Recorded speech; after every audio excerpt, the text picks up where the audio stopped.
తెలంగాణ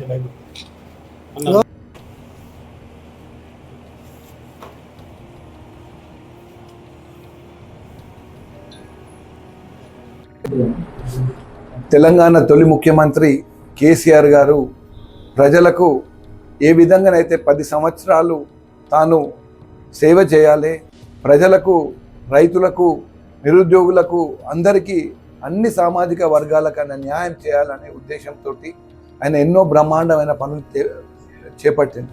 దాంట్లో కాళేశ్వరం ఒక మైలురాయి.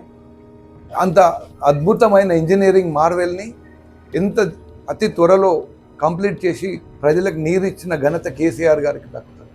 అలాంటి కేసీఆర్ గారిని ఒక చిన్న ఇన్సిడెంట్, 2 పిల్లర్స్ కుంగిన దాన్ని అడ్డం పెట్టుకొని కేసీఆర్ గారిని బద్నాం చేయాలి, బీఆర్ఎస్ ప్రభుత్వం బ్రహ్మాండంగా గత 10 సంవత్సరాలు పనిచేసిన దాన్ని బద్నాం చేయాలి అని ఏకైక లక్ష్యంతో ఏదైతే రేవంత్ రెడ్డి గారి ప్రభుత్వం ఘోష్ కమిషన్ని వేసి కేసీఆర్ గారు చేసిన మంచి పనులని, కాళేశ్వరంలో ఉన్న ఫలాలని ప్రజల దగ్గర మనసులకు వెళ్ళి తీసేయాలని ఒక కుట్రని ఈరోజు ఘోష్ కమిషన్ ఏదైతే వేయడం రిపోర్ట్ అవుతుందో అది పూర్తిగా నిలిపివేయాలి.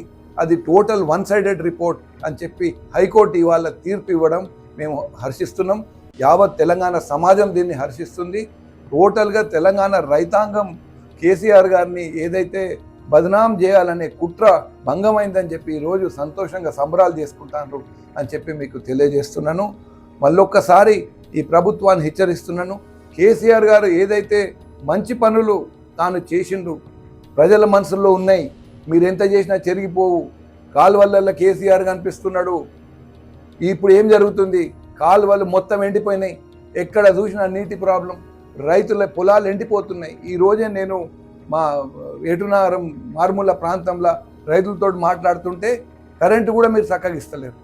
ఇవన్నీ మీరు చేసుకుంటూ మీరు ప్రజలకు టోటల్గా వ్యతిరేకమైన పనులు చేసుకుంటూ మంచి చేసిన కేసీఆర్ని బద్నాం చేయాలనుకోవడం మీ బుద్ధి తక్కువ. ఇది మీకు చెంపపెట్టు లాంటిది.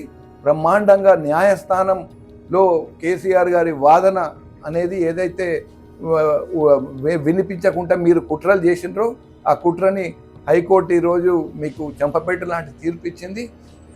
ఇది బ్రహ్మాండంగా మళ్ళొక్కసారి ప్రజలందరూ కూడా హర్షిస్తున్నారు. ఈరోజు కేసీఆర్ గారు చేసింది మంచి పని, కేసీఆర్ గారు బ్రహ్మాండంగా పనులు చేసిండు అనే దాంతో ఈరోజు ప్రజలలో మళ్ళొక్కసారి విశ్వాసం మళ్ళీ దానికి పునరావృతం అవుతుందని చెప్పి మీకు తెలియజేస్తున్నాను. మళ్ళొక్కసారి ఈ ప్రభుత్వాన్ని నేను హెచ్చరిస్తున్నాను.